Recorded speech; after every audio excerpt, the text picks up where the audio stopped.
If you planned your life, the system is turning on you. Not the reckless, not the gamblers, you. You did exactly what you were told. You planned early. You gave up fun. You chose stability over risk. You delayed gratification because you were promised it would matter. And now, the ground under every plan is shifting. Fast. Real wages technically went up. Maybe about 1% over the last year. But it doesn't feel like progress. It feels like running as hard as you can while the price of everything keeps pulling further away. Stop and really think about how insane this is. We tell children, literal children, to choose careers, debt, and life paths before they're even trusted to rent a car. Why? Because if you don't choose early, you can't be locked in early. That wasn't guidance, that was a trap, snapping shut. And now the bill comes due. Average student debt over $39,000. Tuition running $38,000 to $40,000 a year. Futures chained down before they even start breathing. There's a group nobody defends anymore. The planners, the people who believed the future was predictable, work would compound, saving meant security. Rules applied consistently. Your entire life was built on one quiet promise. Tomorrow would look roughly like yesterday. That promise is dead. Look at housing.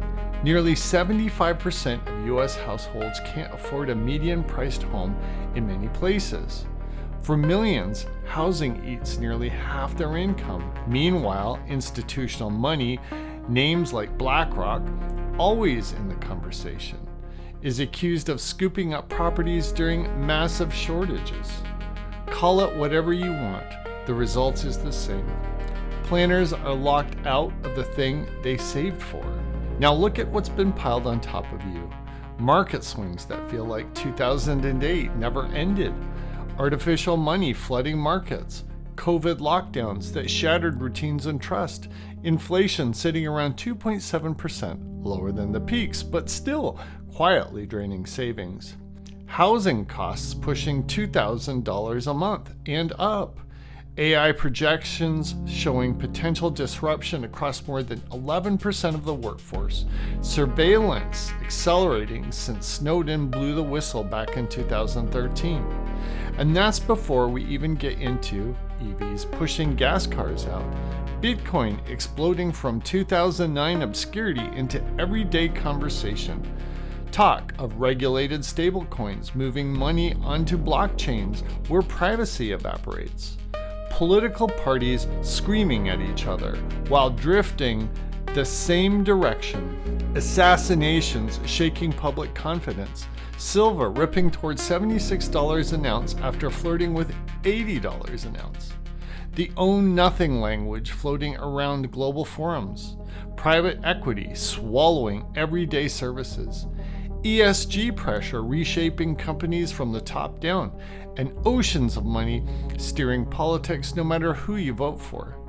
That's not bad luck.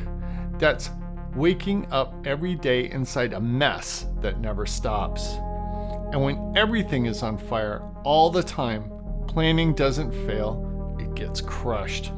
Here's the trap nobody explains. Hold cash, inflation quietly eats it.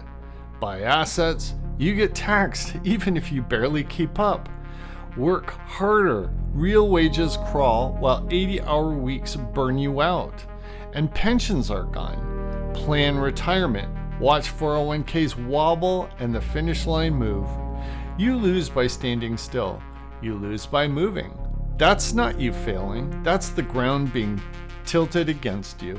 You were told get skills and you'll be safe. Now you're told your job might disappear anyways.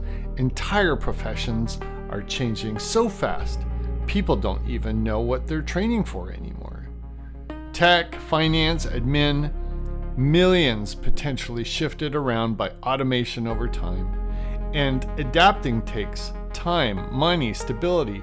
All three are being pulled away at once. I fell for it too. The degree delusion. Chasing high tech in the late 80s for that nice desk job. Now, That promise is evaporating right in front of us. So ask the question nobody wants to say out loud. What are children being trained for? An economy with unstable jobs? Permanent debt? Digital constraints? Limited ownership? Youth unemployment sits around 10.6%, even when the headline numbers look fine. Where do you send your kids? What did they learn with AI in the classroom? An economy with no jobs and everyone on UBI? Show me one country where UBI experiments produce dignity without widening the gap. They don't. When futures are blocked, people sell the present. That's not decadence, that's desperation.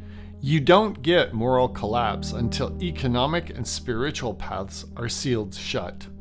OnlyFans exploding among college-age kids buried under $39,000 in debt and $38,000 to $43,000 tuition isn't a mystery. It's what people do when the walls start closing in, and it cuts both ways, sellers and buyers alike. Here's the brutal truth.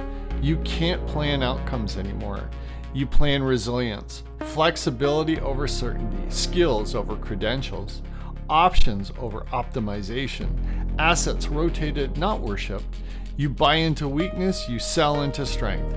You never assume you've nailed the top or bottom. You stop betting everything on one imagined future, because there isn't one. With AI eyeing double-digit job shifts and debt starting at $39,000 out of the gate, this stopped being about getting ahead. It's about not falling off the edge. This isn't about fear, it's about waking up. The world has been made increasingly unplannable, and pretending otherwise is quietly destroying people. Planners weren't wrong. They were trained for a world that no longer wants them to win. And the sooner you accept that, the sooner you stop bleeding for rules that no longer exist.